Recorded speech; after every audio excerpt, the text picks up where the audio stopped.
commencer avec vous, Thomas Gomard. On assiste à deux grands découplages, Russie-Europe, Chine-États-Unis. Comment est-ce que vous analysez ces changements ? D'abord, avant de vous répondre, je voudrais évidemment remercier la COFAS pour son invitation, Xavier Durand et Jean-Christophe. C'est toujours un plaisir de travailler avec eux. Alors pour vous répondre très directement, je pense que ces deux découplages sont d'une nature différente. On a le découplage entre la Russie et l'Europe qui, pour moi, est un nouvel épisode de ce qu'un historien allemand appelle la guerre civile européenne. Et la manière de se représenter ce découplage, c'est, vous savez, ce nouveau projet de communauté politique européenne qui s'est constitué contre la Russie. Et donc on est face à quelque chose, à mon avis, d'historique au sens séculaire du terme. Le découplage entre la Chine et les États-Unis est d'une autre nature, parce que, à mon avis, c'est un terme un peu trompeur sur la réalité en fait d'une économie chinoise et d'une économie américaine qui reste très interpénétrée. En revanche, il y a un découplage sur certains segments très particuliers, en particulier le segment technologique avec les semi-conducteurs. Et donc, cette notion de découplage, à mon avis, il faut la prendre avec prudence parce qu'elle donne l'idée, au fond, d'un arrêt de la mondialisation qui, à mon sens, ne correspond pas à la réalité. Et elle masque surtout l'enchevêtrement qui caractérise, à mon sens, à la fois la politique internationale et l'économie internationale. Pour l'illustrer et pour finir de vous répondre, ce qui m'a beaucoup frappé, si vous voulez, cette année, avec des conséquences évidemment pour 2023, ce sont les deux décisions, pas simultanées mais liées, prises par les États-Unis contre la Russie et contre la Chine. La première très grande décision, ça a été le gel des avoirs de la Banque centrale de Russie. Et ça, c'est quelque chose dans l'usage des sanctions de tout à fait spectaculaire et inattendu côté russe. Et la deuxième décision, c'est les restrictions très fortes à l'exportation de technologies vis-à-vis de la Chine et vis-à-vis d'entreprises chinoises en particulier. Et je pense que c'est cette double décision qui, au fond, doit guider la réflexion des entreprises qui vont de plus en plus devoir naviguer dans un enchevêtrement de juridiction, de souveraineté, d'outils de coopération et de coercition. Georges Dévaux, est-ce qu'il est plus juste de parler de déglobalisation ou de reglobalisation, à votre avis ? En fait, je pense que c'est plutôt, comme le disait Jean-Christophe tout à l'heure, c'est une différence de modèle de globalisation. Et je pense que ce n'est pas uniquement aussi simple que simplement de se dire qu'on a un problème, que les entreprises avaient fait face à un problème de sécurité versus coût.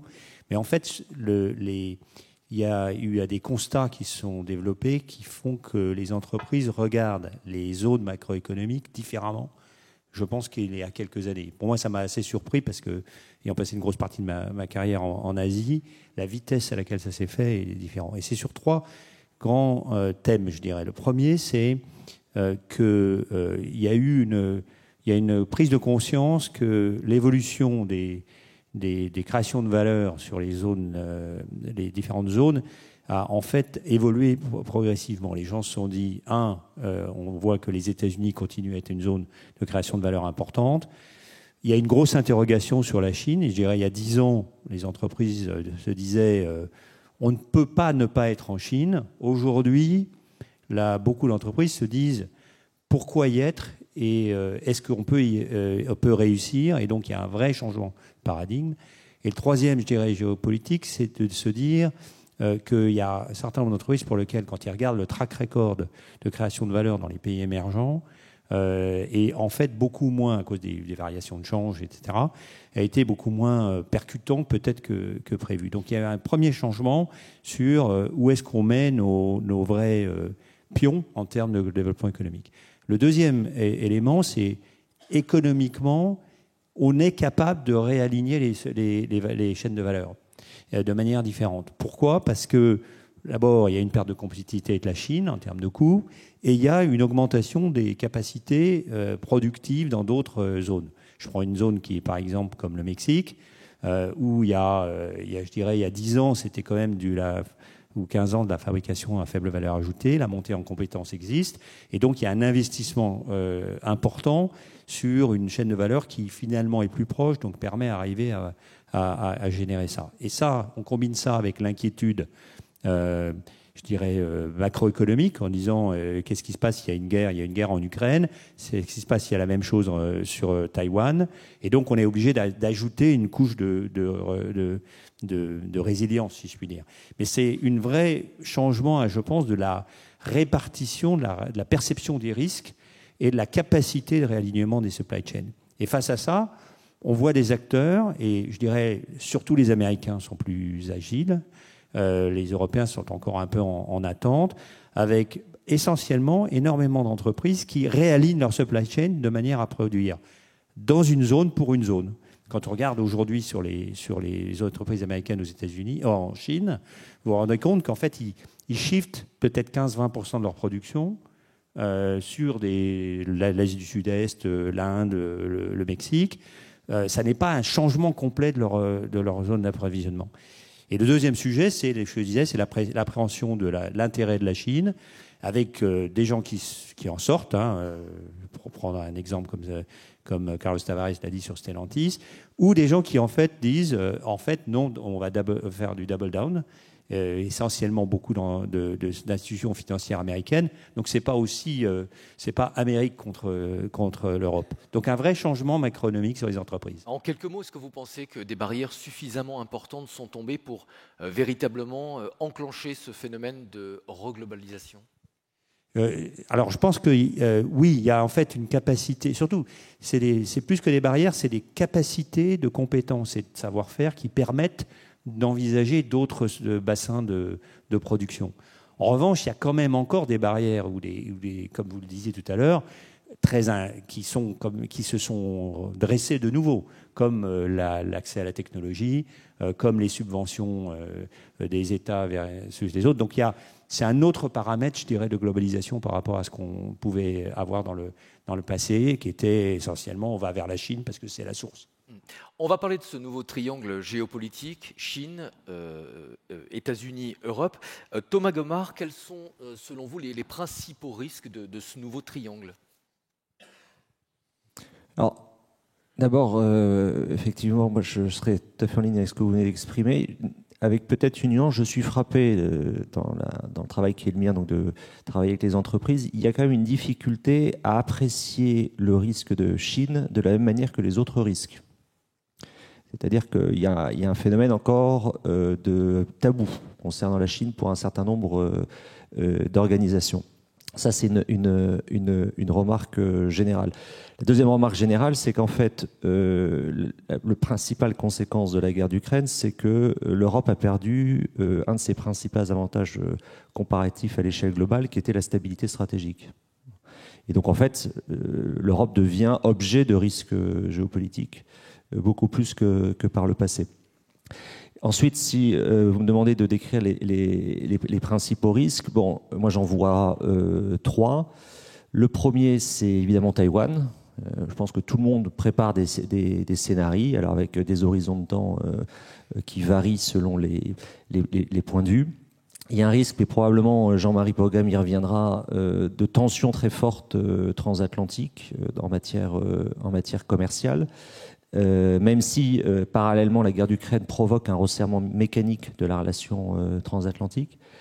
Et puis, concernant l'Europe, le risque pour l'Europe, en fait, je pense qu'il est lié à la guerre d'Ukraine, mais il y a une question assez fondamentale, c'est le degré d'intégration que l'on prête à terme à la relation entre la Russie et la Chine. Et j'ajouterai à la relation entre la Russie, la Chine et l'Iran. Un des risques que je vois se dessiner, c'est la formation de blocs énergétiques. Alors, il y a une table ronde qui y sera consacrée, donc je ne vais pas développer ce point, mais également un bloc des sanctionnés. Les deux pays les plus sanctionnés au monde aujourd'hui sont l'Iran et la Russie, qui coopèrent en matière militaire, en matière répressive. Et donc, la portée de ce bloc des sanctionnés, auquel on pourrait ajouter la Corée du Nord, le Venezuela, etc., font courir évidemment un nombre de risques parce qu'ils vont, s'ils sont déconnectés du versant occidental de la mondialisation, ils cherchent à rester connectés à d'autres versants et à contourner le système de sanctions tel qu'il a été mis en place.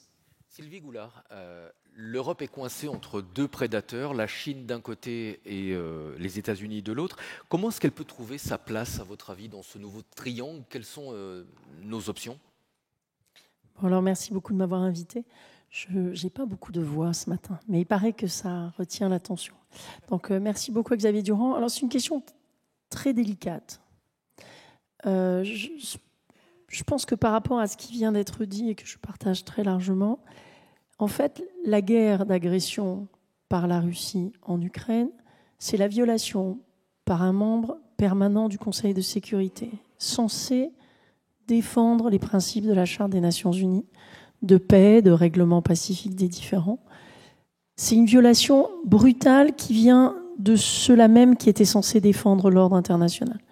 L'autre pays dont on a parlé, c'est la Chine, dont on ne sait pas très bien ce qu'elle va faire, mais qui, depuis 10 ans, depuis l'arrivée de Xi Jinping, est devenue plus nationaliste, plus autoritaire, plus repliée sur elle-même. Donc dans ce jeu-là, l'Europe, qui a beaucoup poussé, et je ne crois pas que ce soit naïf, pour un monde qui repose sur des règles, se retrouve particulièrement désemparé. Alors certains disent, mais il n'y a qu'à faire comme les autres, il faut être une puissance, il faut s'armer. C'est peut-être nécessaire, mais je pense qu'il faut quand même réfléchir à ce que nous voulons promouvoir. Et c'est valable pour le commerce avec l'OMC, c'est valable sur les relations internationales. Donc voilà, est-ce que nous allons arriver à défendre un monde basé sur le droit, sur la reconnaissance d'une dépendance des uns vis-à-vis des autres? Et c'est la question que Thomas vient d'évoquer aussi. Dans le fond, est-ce qu'on discute qu'avec les gens qui sont comme nous, et puis on ignore les autres, et on arrive à un niveau d'agressivité? J'étais à la Banque de France quand effectivement il y a eu la décision sur les sanctions contre la Russie et le gel des avoirs d'une banque centrale. Ça ne s'était absolument jamais fait. Les réserves d'une banque centrale qui sont gelées par tous les autres. Donc je suis tout à fait d'accord. L'une des clés, c'est est-ce que nous sommes assez forts aussi en Europe, assez attachés à ces valeurs pour les défendre au-delà de nos guéguerres intestines. Et objectivement, il y a une montée du nationalisme dans le monde entier, mais en Europe, elle est encore plus grave parce qu'elle est en mesure de détruire le projet européen lui-même, qui est un projet qui lui aussi est fondé sur l'idée de l'interdépendance, l'idée que l'attachement à son pays n'empêche pas de coopérer avec des autres, etc. Donc j'attire l'attention de tout le monde. On a quelque chose de beaucoup plus grand que nous à défendre. Je ne crois pas d'ailleurs qu'il faille partir battu, parce que si vous regardez, dans le fond, ce sont les bourreaux qui disent que le monde n'est pas basé sur des valeurs universelles. Ce pas les victimes. Regardez les femmes en Afghanistan, regardez les homosexuels dans les pays du Golfe, regardez beaucoup de dissidents dans des pays qui aspirent à la liberté. Voilà. Donc nous avons la jeunesse iranienne, nous avons les femmes afghanes, nous avons probablement une partie de la société russe, même si elle est muselée, qui dans le fond serait peut-être quand même bien content d'avoir nos valeurs et notre modèle. Simplement, il est plus mis en question que jamais. Donc je dirais que la réponse à votre question dépend largement de nous-mêmes. Avant de donner la parole à Jean-Marie Pogam, j'aimerais revenir sur quelque chose que vous venez de mentionner. Vous dites, on entend, l'Europe a été naïve, elle n'était pas préparée. Est-ce qu'il y a quand même un fond de vérité? C'est Margaret Vestager, la commissaire à la concurrence, qui l'a dit le mieux. Elle a dit, on n'a pas été naïf, on a été cupide. C'est-à-dire qu'on a fait du business avec des pays plus ou moins fréquentables pour baisser les coûts, ce qui d'ailleurs a redonné du pouvoir d'achat aux populations. Et ça, c'est une des grandes inconnues aussi du débat actuel. Tout le monde veut délocaliser les productions. Ça sera porteur d'une augmentation des prix qui, pour les plus vulnérables de nos sociétés, n'est pas complètement neutre. Il faudrait au moins l'assumer, ce volet-là de la réindustrialisation, de la production. Donc encore une fois, moi ce que je voudrais, c'est qu'il y ait un débat plus approfondi. Nos traités sont basés sur l'idée que la création de valeur vient de l'ouverture, vient de l'échange, vient de l'abandon des barrières, vient aussi de la circulation des idées. Est-ce que nous considérons que ce modèle est périmé et nous le faisons évoluer, ou est-ce que nous nous glissons dans des suspensions provisoires, comme c'est le cas là dans les projets sur les aides d'État? Je pense que c'est un débat qui mériterait d'impliquer la société. Donc encore une fois, il y a sûrement des choses à corriger, c'est peut-être ce que vous vouliez dire dans votre question. On peut très très bien prendre en compte la nécessité d'avoir plus de réciprocité dans le commerce, plus de barrières, quand elles sont nécessaires, plus de prise en compte, et je voudrais vraiment insister là-dessus parce qu'on en a peu parlé, cette transformation climatique, vous en parlerez tout à l'heure, mais le changement géopolitique intervient alors qu'il y a une guerre invisible. Nous pouvons recevoir M. Zelensky et mesurer ce qui se passe en Ukraine. Personne n'incarne la transformation du climat, sauf peut-être Greta Thunberg. Donc, nous affrontons des changements structurels extrêmement profonds. Mais pour ma part, mais j'appartiens peut-être au vieux monde, je pense qu'il n'est pas naïf de penser qu'on sera beaucoup mieux servi par un monde dans lequel il y a un certain nombre de règles que dans la jungle et le désordre. Parce que Xavier Durand a parlé d'un monde multipolaire. Oui, il est multipolaire, mais très désordonné. Merci. On va parler du commerce mondial avec Jean-Marie Pogam.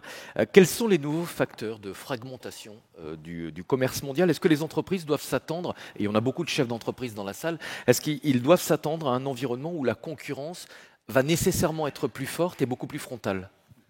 Bonjour à tous et merci également de l'invitation.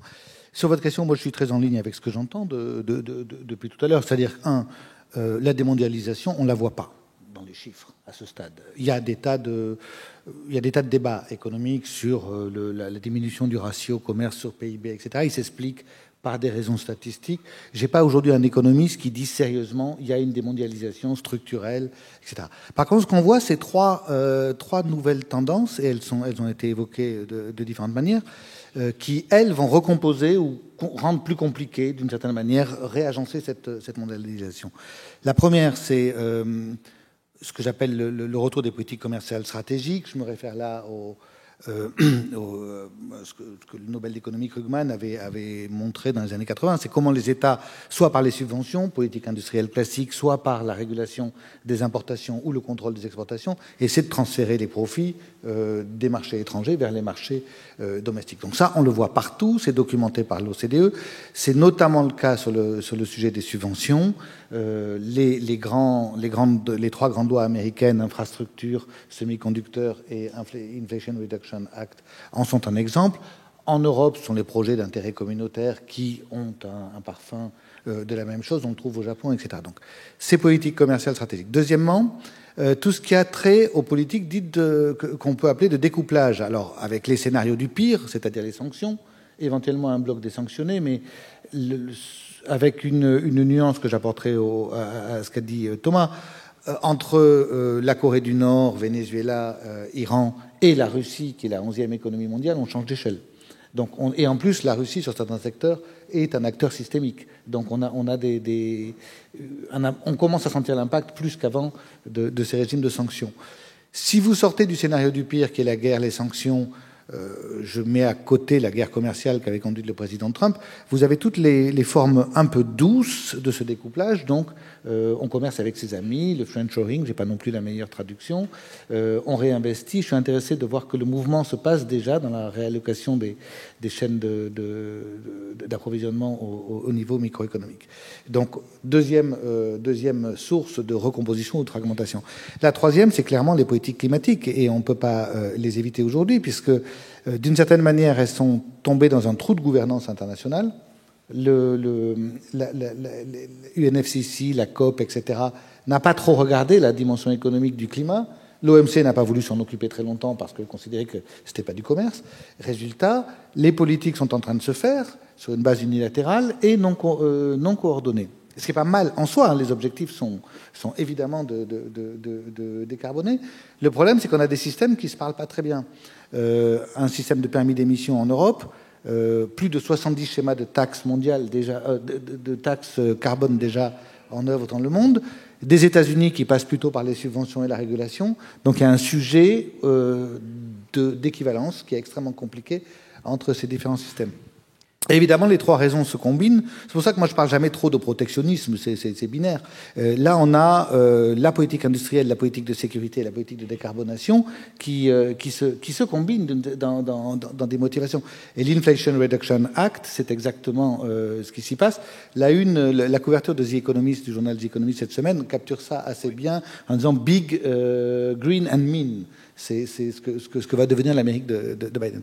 Alors, je suis un peu long peut-être. Sur les entreprises, évidemment, ça a des conséquences immédiates. Quand vous êtes sous régime de sanctions ou pas sanctions, c'est l'éviction du marché. Quand vous êtes sous régime de subvention, évidemment, il va y avoir un effet sur les économies d'échelle, les coûts, les prix de revient et donc la part de marché. Et les questions de friendshoring ou de sécurisation des approvisionnements un peu douces vont déterminer les stratégies d'investissement. Georges Dévaux, vous disiez tout à l'heure que le moteur économique chinois était vu comme étant moins indispensable aux yeux des grandes entreprises, alors qu'en parallèle, elles commencent à avoir une vision plus modérée d'autres pays émergents. Ça a entraîné une vraie réflexion sur la place de la Chine dans leur supply chain. Est-ce qu'on a aujourd'hui des raisons de penser que ce mouvement peut s'inscrire dans la durée, qu'il est profond ? Alors, je pense qu'effectivement, il est profond. Je pense qu'il y a en fait probablement deux choses qui me paraissent vraiment importantes et qui ont été déjà abordées. La première, c'est ce que, comme je le disais tout à l'heure, c'est il faut avoir que les entreprises se posent vraiment la question du rôle de la Chine, tant en termes de centre éventuellement de profit, mais aussi en termes de leur supply chain. Donc il y a des tas de questions autour de est-ce qu'on découple nos activités chinoises, est-ce qu'on rapatrie une partie en friendshoring et dans quelle région du monde, comment est-ce qu'on opère de manière efficace. Donc ça, je pense que c'est un vrai sujet. Le deuxième sujet, et c'est ce que vous aviez abordé tout à l'heure, à mon avis, c'est une vraie réflexion, en particulier pour les entreprises européennes, sur quel va être notre jeu collectif européen. Et notre jeu collectif européen, il n'est pas que vis-à-vis de la Chine, il est aussi vis-à-vis des États-Unis. Parce qu'il faut qu'on a, en fait, souvent, ce qui m'amuse beaucoup, c'est que les gens parlent toujours de la Chine avec l'espionnage, l'intelligence économique. On oublie un peu l'extraterritorialité américaine, qui est quand même quelque chose d'assez extraordinaire. Et donc je pense qu'on a besoin de se dire quelle va être en fait notre politique collective, et je souscris à l'idée qu'on a un projet commun à faire, et en particulier avec des choses très concrètes. Quelle est la réaction de l'Europe par rapport à l'Inflation Reduction Act? Comment est-ce qu'on s'inscrit vis-à-vis de ça? Comment est-ce qu'on a une politique industrielle sur les renouvelables pour en faire une vraie compétitivité économique, et comment est-ce qu'on gère ces découplages entre la politique climatique, où en Europe, je pense qu'on est beaucoup dans la prévention avec le net zéro. Aux États-Unis, il y a quand même un mouvement très fort en disant c'est pas grave, on traitera les problèmes quand ils arriveront. Donc je pense que il y a vraiment ces deux sujets doivent être pris un peu en compte oui, la position vis-à-vis de la Chine, mais à la limite, c'est pris en compte par cette modification de la globalisation, mais aussi quel est le projet européen, quelle est la place de l'Europe dans ce monde économique. Et je dirais, nous, chez AXA, on le voit bien, parce que donc on est aujourd'hui très orienté vers les risques techniques, donc les grands risques et la santé, c'est vraiment au centre. Et quand on voit nos clients, au fond, ce qu'ils nous demandent, c'est de les accompagner sur leur changement de supply chain, c'est de les accompagner sur la résilience, et c'est de réfléchir à comment on les accompagne dans la transition économique. Donc ces sujets-là sont assez communs. Thomas Gomard, est-ce que la question climatique est devenue un marqueur? La Chine et les États-Unis subordonnent leur politique climatique à leur rivalité stratégique, mais concrètement, aucun de ces deux pays nous parle de sobriété. Alors, si on essaie de présenter les choses de manière globale, par rapport au changement climatique et à la géopolitique classique, si vous voulez, on est dans une situation où l'Ukraine est détruite par les armes, le Pakistan par les inondations. Et en fait, ce qu'il faut arriver à faire, c'est à bien distinguer ce qui relève de rapports de puissance classiques de gestion des biens communs. Je commence par là parce que je pense que cette approche est en fait très différente selon que l'on est en Europe, en Chine ou aux États-Unis. La deuxième remarque, c'est que fondamentalement, là aussi, quand on essaie de regarder les choses de manière très, très générale, on est face à une convergence de deux tendances très profondes. La première, c'est une accélération de la dégradation environnementale, dont tout le monde a pris conscience à des degrés divers, mais qui ordonne désormais un certain nombre de modèles, en particulier pour les entreprises, probablement trop lentement, parce qu'en fait, il y aura une séquence sur le changement climatique, je crois, en fin de matinée, qui sera beaucoup plus précise là-dessus.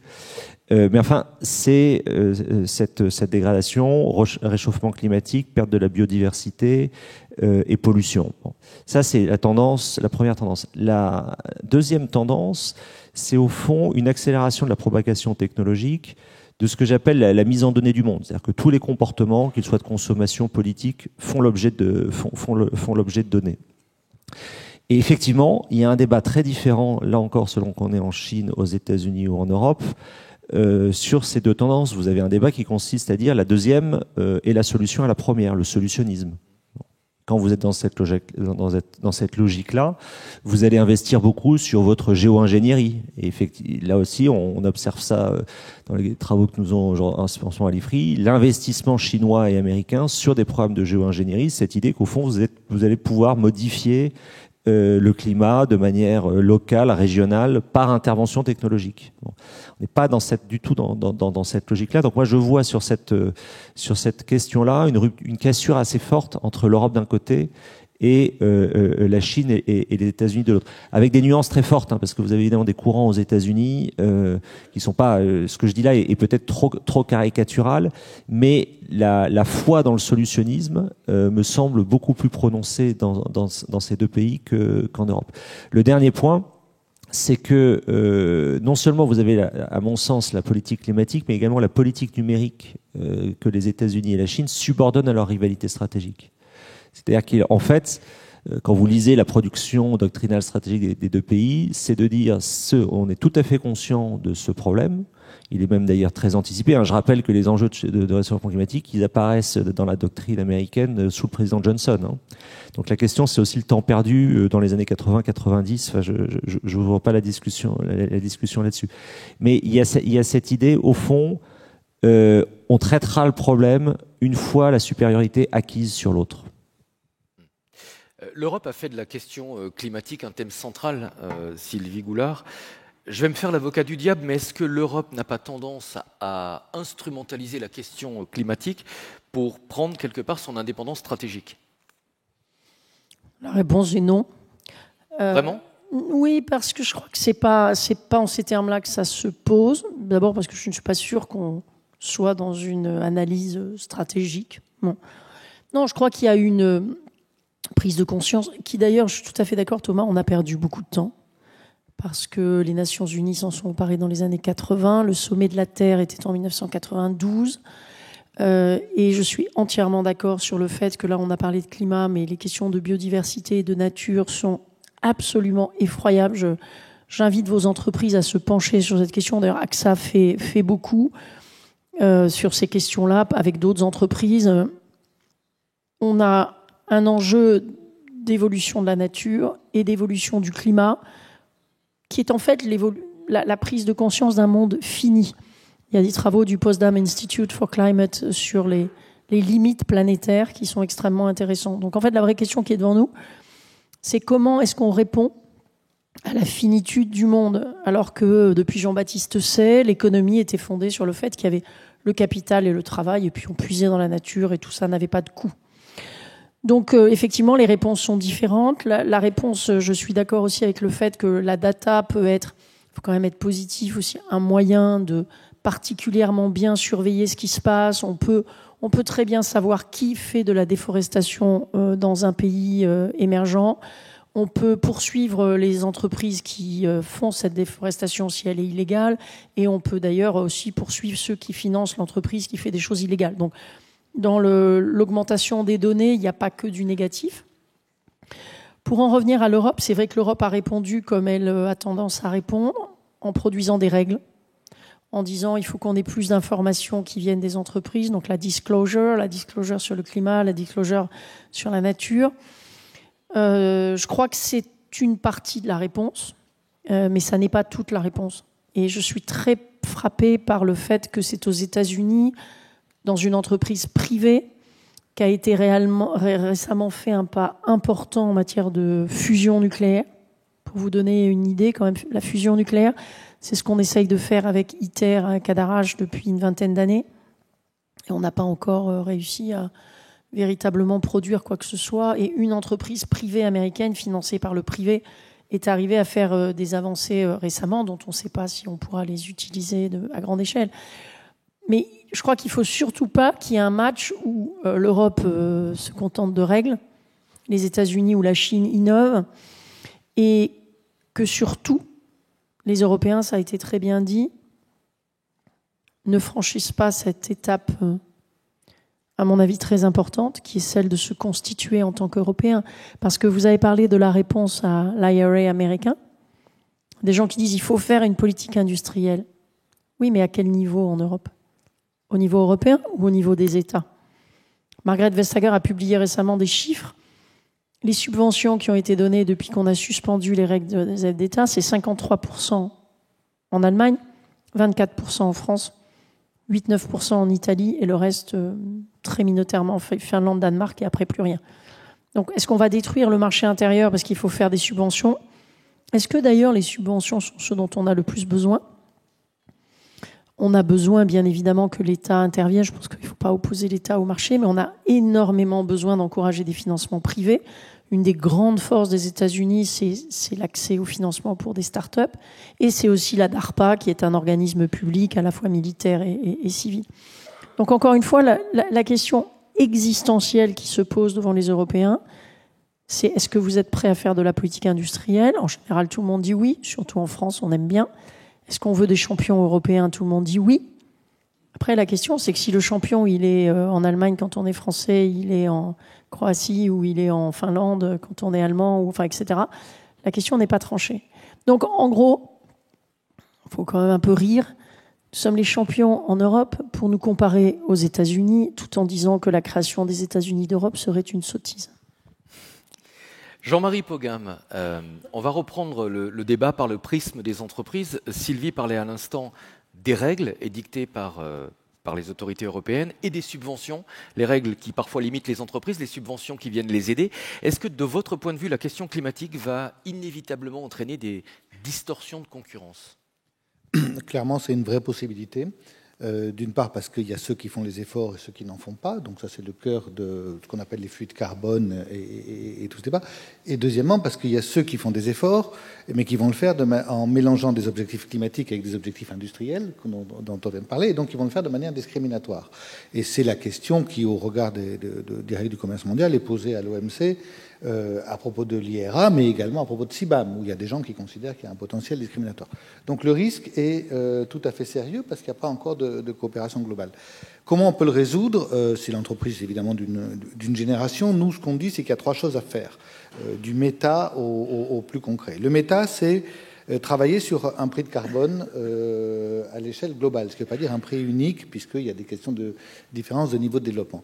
Le FMI a commencé à le faire, il a proposé une première formule, nous-mêmes on travaille là-dessus à l'OMC, on va venir prochainement présenter nos travaux, et ça c'est la résolution théorique idéale à terme. Deuxièmement, il faut travailler sur l'interopérabilité des systèmes. Si vous dites je vais réduire mes émissions parce que je fais une régulation produit, ou si je le fais parce que je fais un permis d'émission, comment ça se compare? Toi tu réduis de 20%, toi de 15%. Est-ce que c'est possible de se comparer? Est-ce que les deux systèmes peuvent se parler?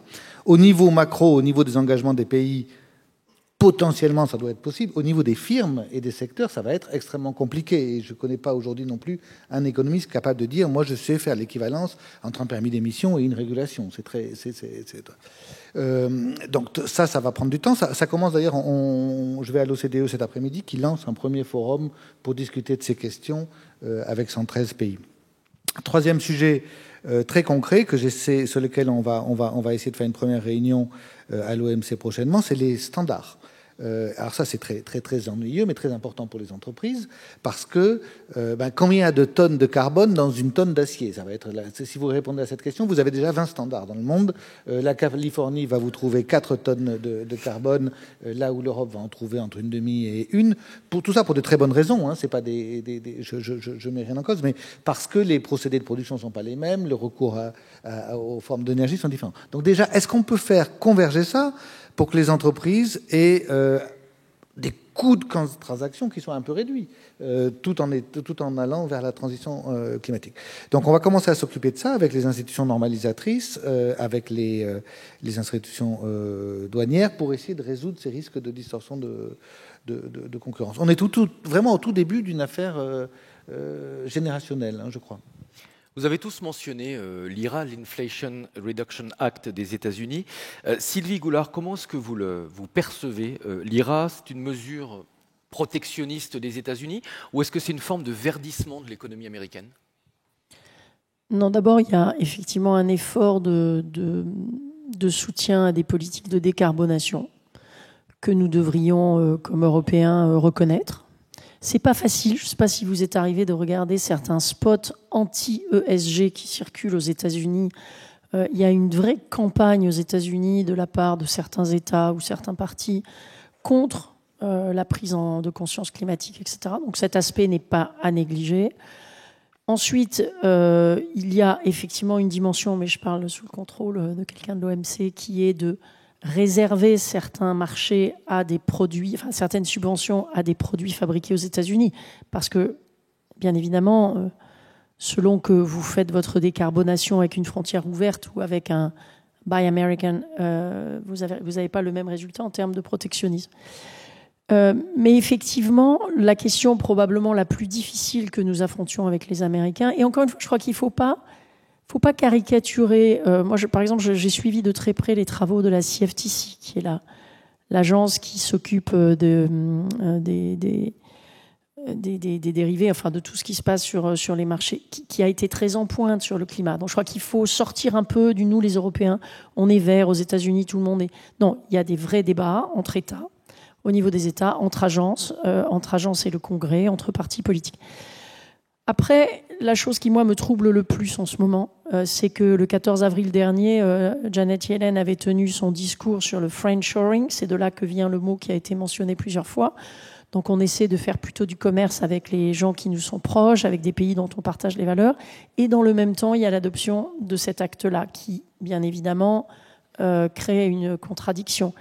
Et nous sommes, comme l'a très bien dit Thomas, dans un moment stratégique en Europe où, à cause de la guerre sur notre sol, et ça je le dis tout particulièrement à Paris parce que parfois c'est pas perçu, un grand nombre de nos partenaires européens se tournent vers les États-Unis, mais de manière d'ailleurs qui est assez compréhensible, parce qu'ils ont peur pour leur sécurité.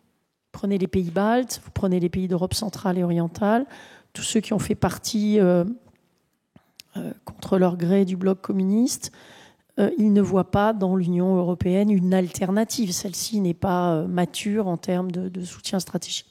Et dans le même temps, tous ces pays, mais on peut mettre aussi dedans, au-delà de l'Europe centrale et orientale, l'Allemagne, l'Italie, les Pays-Bas, etc., sont des pays qui ont bien mesuré que le retrait brutal des États-Unis d'Afghanistan signifie que leur choix très atlantiste pourrait un jour aboutir à se mettre dans la main d'un pays qui, pour des raisons qui lui appartiennent, cesserait de soutenir.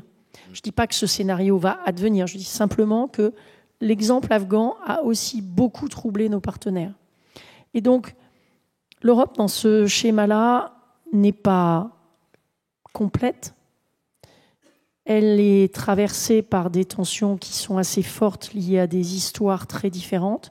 Mais pour ma part, je pense que nous sommes à un moment où les choses peuvent aussi basculer dans le sens d'une plus grande intégration européenne, mais beaucoup plus que nous ne le pensons.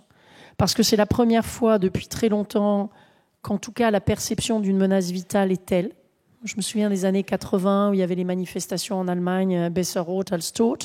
À ce moment-là, notamment en Allemagne, vous aviez cette perception d'une menace, mais elle était moins forte en France. D'où d'ailleurs, objectivement, l'importance de la relation entre Kohl et Mitterrand, dont personne en France ne se souvient qu'elle est fondée sur le soutien apporté par un président de gauche contre toute la gauche européenne à un chancelier récent de droite qui, lui, était favorable au déploiement des euromissiles. Donc, je crois qu'il faut travailler énormément en Europe. En ce moment, rien n'est gagné. Mais cette menace vitale, ces intérêts économiques forts, la préservation du marché intérieur que nous avons été capables de défendre dans le Brexit, font que nous avons toutes les raisons d'utiliser les instruments que, par chance, les générations précédentes nous ont donnés, mais pour franchir des étapes qui, objectivement, jusqu'à présent, n'ont pas été envisagées ni par la classe politique, ni même par le business. Donc, voilà, je crois qu'on est à un moment un peu de vérité sur ces questions-là. Jean-Marie Pogam, j'imagine que votre position à l'OMC vous empêche de commenter spécifiquement l'Inflation Reduction Act, mais comment est-ce que les institutions en général peuvent réagir à votre avis ?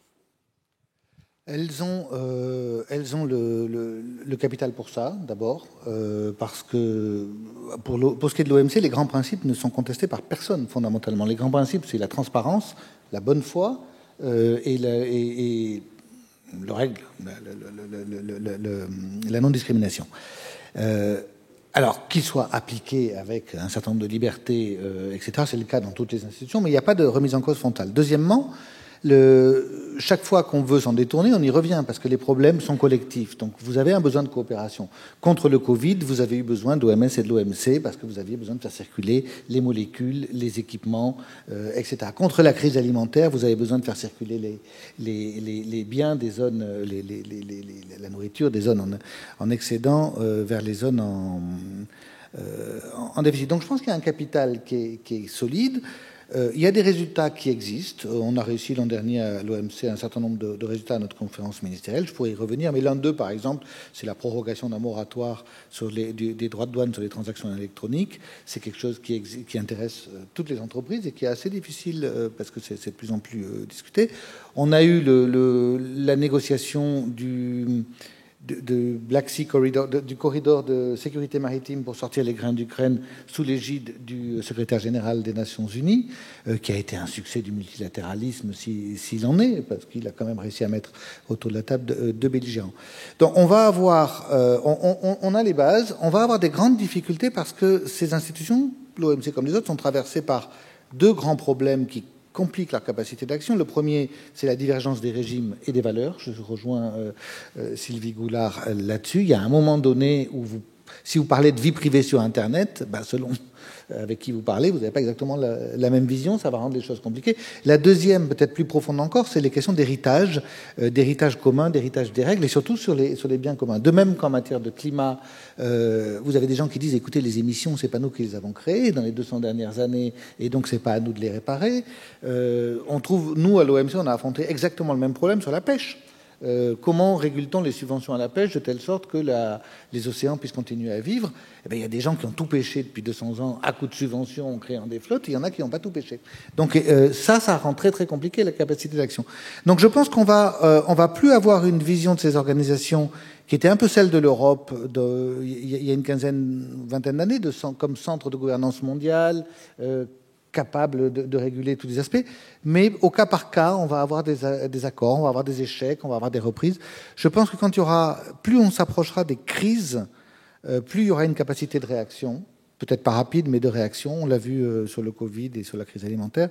Plus on va s'approcher du structurel de la régulation de l'économie, plus ça va être difficile à cause de ça. Mais les institutions sont encore là. Sylvie Goulard, est-ce que l'Inflation Reduction Act doit nous amener, Européens, à réfléchir sur nos aides d'État, c'est-à-dire aider qui, comment et surtout pour faire quoi? Alors, c'est en cours et je n'ai pas à commenter. Je m'exprime ici à titre personnel. On verra ce qui sort des discussions au plus haut niveau. Mais moi, j'aurais tendance à dire que l'Europe devrait se poser des questions pour elle-même et pas parce que les Américains adoptent un acte. La vraie question, c'est une question profonde pour les Européens. C'est quel est le rôle de la puissance publique dans la création de valeur? Est-ce que c'est les aides d'État qui font la richesse ou est-ce que c'est la créativité des entreprises et l'initiative? Comment on combine ça? Quel est le rôle de l'État? Est-ce que c'est comme les théories ordolibérales allemandes qui sont souvent décriées, mais que moi je ne trouve pas si sottes que ça, qui consiste à dire l'État, il est là pour assurer qu'on ne joue pas avec la valeur de la monnaie, qu'il y a des syndicats qui fonctionnent, une université qui fonctionne, une école qui fonctionne, une société stable. Et après, dans ce cadre-là, les entreprises ont leur propre rôle à jouer. Est-ce qu'on pense que ce rôle doit être joué par la puissance publique au niveau national ou au niveau européen? Enfin, il y a énormément de questions. Vous avez tout à fait raison, l'IRA nous met un miroir devant le visage, mais ces questions, nous devons nous les poser pour nous-mêmes. Tout ce système a été mis en place très largement en 1957, au moment du traité de Rome. Est-ce qu'il est temps de le revisiter? Mais si on le revisite, ça sera à l'unanimité. Donc ça risque d'être assez compliqué. Mais juste pour rebondir sur ce que vous avez dit, moi j'ai eu la chance d'accompagner le gouverneur de la Banque de France pendant plusieurs années au G20, au G7. Je suis d'accord avec vous qu'il faut faire avec ce qu'on peut faire. Mais les institutions multilatérales, et là je m'adresse aux citoyens dans la salle, doivent aussi délivrer ce pourquoi elles ont été créées. Et il y a un peu une tendance en ce moment à dire ah bah, c'est pas grave, on n'y arrive pas, on va faire petit. Moi, j'ai envie de regarder mes enfants en face. Sur le climat, il faut qu'on accélère. Sur les inégalités, il faut qu'on accélère. Donc, peut-être que l'aiguillon peut venir à la fois des citoyens et des entreprises dans une logique, je ne le dis pas du tout, enfin, vous comprenez bien, je sais que vous faites énormément d'efforts, mais je crois que tous ceux qui sont dans ces institutions doivent à un moment donné se dire à quoi servons-nous et surtout combattre ce qui pour moi est la forme la plus étroite, enfin la plus profonde étroitesse humaine, c'est ce nationalisme montant partout qui laisse penser qu'on va avoir que des acteurs souverains qui font chacun ce qu'ils veulent, mais qu'à la fin on aura des bonnes solutions. C'est totalement absurde. Vous n'avez pas une institution, une commune, un État, une entreprise où on prend les décisions à l'unanimité et où si quelqu'un ne veut rien faire, il ne se passe rien. Voilà. Et c'est ça le système international aujourd'hui. J'aimerais qu'on termine cette table ronde en reparlant du contexte géopolitique mondial. Thomas Gomart, après l'Ukraine, quels sont les autres risques de conflit? On sait qu'évidemment c'est tendu avec Taïwan, en mer de Chine. Est-ce que le Moyen-Orient aussi constitue pour vous une source d'inquiétude? D'abord, si vous le permettez, je n'utiliserai pas le après l'Ukraine. Je l'utilise d'autant moins que les choses n'ont pas commencé en février 2022, mais en février 2014. Donc, d'un point de vue ukrainien, on est à 9 ans de guerre. Et je crains malheureusement que ça perdure. Alors, on va voir les évolutions. Je ne veux pas les commenter à ce stade parce que ça serait trop hasardeux. Mais ça reste le point de fixation principal, compte tenu de l'intensité de la violence qui se déchaîne. Je rappelle qu'il n'y a pas un carreau cassé en Russie et vous avez des infrastructures civiles ukrainiennes qui sont méthodiquement détruites. Le deuxième front, dirais-je, c'est la mer de Chine qui concerne évidemment la République populaire de Chine et Taïwan, mais également le Japon, les deux Corées et les États-Unis. Où on comprend ce qui se passe, c'est-à-dire que les discours très explicites du président Xi indiquent que l'absorption doit se faire à un moment ou un autre, et on voit que le statu quo est très graduellement, très progressivement remis en cause par une pression militaire constante, et également une capacité de Taïwan à s'organiser. Tout le monde a pris conscience aussi de ce que représentait Taïwan dans la mondialisation, comme porte d'entrée vers la Chine continentale, mais également comme acteur tout à fait décisif de l'économie des semi-conducteurs. Il y a quelque chose d'assez fascinant dans cette mondialisation quand on l'observe, c'est de voir à la fois son intensité, l'amplitude des échanges et en même temps l'hyperconcentration sur un petit nombre d'acteurs de capacités clés. On pense aux semi-conducteurs, on pense au rôle des plateformes systémiques et c'est une hyperconcentration qui n'est pas très favorable aux Européens. Et puis vous avez raison, le troisième front sur lequel à mon avis nous Européens ne sommes pas assez attentifs, peut-être pas assez sérieux, c'est ce qui se passe en Iran. Et donc toute la problématique régionale. Pourquoi ne sommes-nous pas assez sérieux? C'est qu'effectivement il y a cette tension très forte entre une société iranienne qui veut s'ouvrir, dont les femmes ont montré leur souci d'acquérir de la liberté, de mettre fin à ce régime répressif, avec une répression extrêmement forte et un régime qui, à mon sens, est en train d'externaliser sa crise. Bon. Et avec des effets qui peuvent être tout à fait profonds vis-à-vis évidemment de l'Arabie Saoudite. On a un nouveau gouvernement en Israël qui n'est pas, comment dirais-je, le plus conciliant, on va dire ça comme ça. Donc c'est effectivement une zone très à suivre. Je pense ce qu'il faut arriver à faire en 2023, c'est la simultanéité et de comprendre les effets de bord entre ce qui se passe en Ukraine, ce qui se passe en Iran et ce qui se passe dans le détroit de Taïwan. J'ajouterai 2 éléments. Être très attentif au Caucase, c'est-à-dire que la tension, on a parlé du gazoduc azéri, mais en fait la tension Azerbaïdjan-Arménie sera aussi une des conséquences et de ce qui se passe en Iran et de ce qui se passe en Ukraine. Et là-dessus, ça concerne directement les Européens.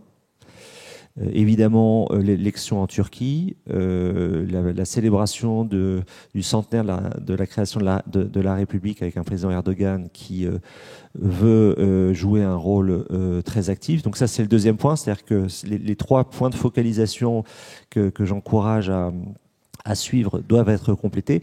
Et puis, il y a d'autres aspects qui sont, à mon avis, insuffisamment pris en compte. C'est les effets de la remontée des taux sur les économies africaines, par exemple. C'est-à-dire qu'on a à nouveau des situations extrêmement critiques pour un certain nombre de pays africains.